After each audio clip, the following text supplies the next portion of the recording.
The Titanic weighs 50,000 tons. We know exactly where it is. We've been down there over 200 times. We've taken tourists to see it. We've grabbed silverware, luggage, even chunks of the hull, but the ship itself? Still sitting on the ocean floor. And it's not because nobody's thought about it. Here's what makes this insane. We've raised massive shipwrecks before. The Swedish warship Vasa, the Confederate submarine Hunley, even sections of oil rigs. And the Titanic broke apart when it sank, so it's not even one giant piece anymore. So why can't we just grab it and bring it up?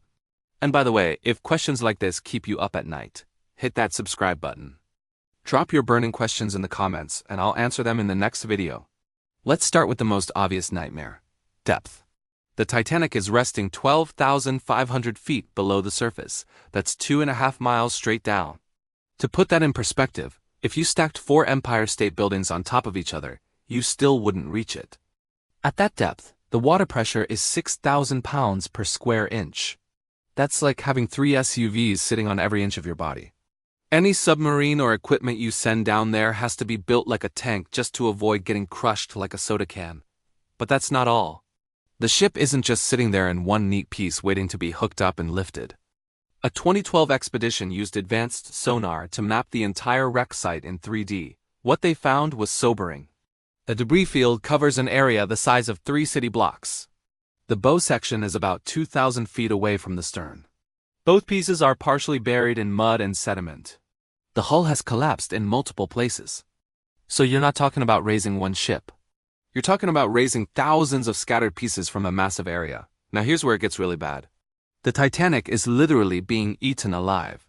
In 2010, scientists discovered a new species of bacteria living on the wreck.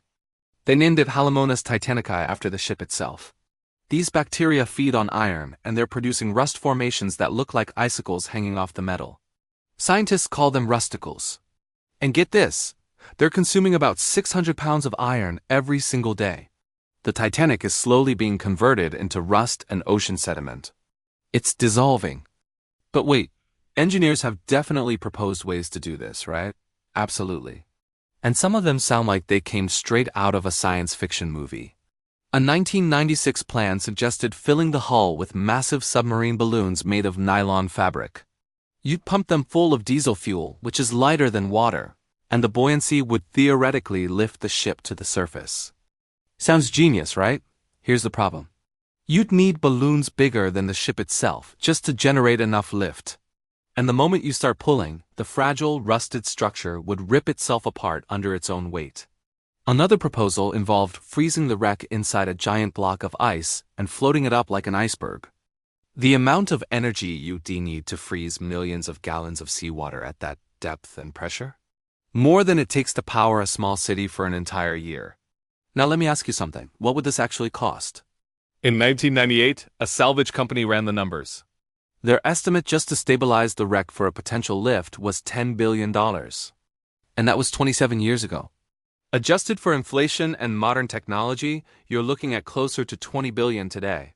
To put that in perspective, NASA's Mars Curiosity rover cost about $2.5 billion. You could send 8 rovers to Mars for the cost of maybe raising the Titanic, maybe. Now here's the part that doesn't get talked about enough. The Titanic isn't just a shipwreck, it's a grave site. Over 1,500 people died when it went down on April 15, 1912. Their bodies are long gone, dissolved by the ocean decades ago. But their belongings are still there. Shoes lying on the seafloor in pairs, marking exactly where bodies once settled. A child's doll. Leather suitcases with clothes still folded inside. Personal letters. In 1986, UNESCO officially recognized the Titanic as an underwater cultural heritage site that should be protected. Many historians and families of victims argue that raising it would be like digging up a cemetery. A 2020 expedition brought back the first 4K video footage of the wreck, and what they captured was heartbreaking. The officers' quarters on the starboard side had completely collapsed since the last major visit. The famous bathtub, photographed in dozens of earlier expeditions, was gone. Entire sections of the deck that were recognizable in the 1980s were now just piles of unidentifiable debris.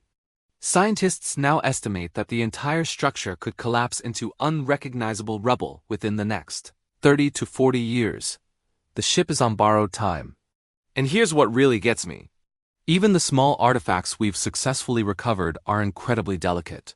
When you pull something from 12,500 feet of crushing pressure up to the surface, the pressure change alone can shatter it. A leather bag recovered in 1987 took conservation experts years of careful chemical treatment before it could even be put on display without falling apart. Museums have spent millions developing specialized techniques to preserve these items.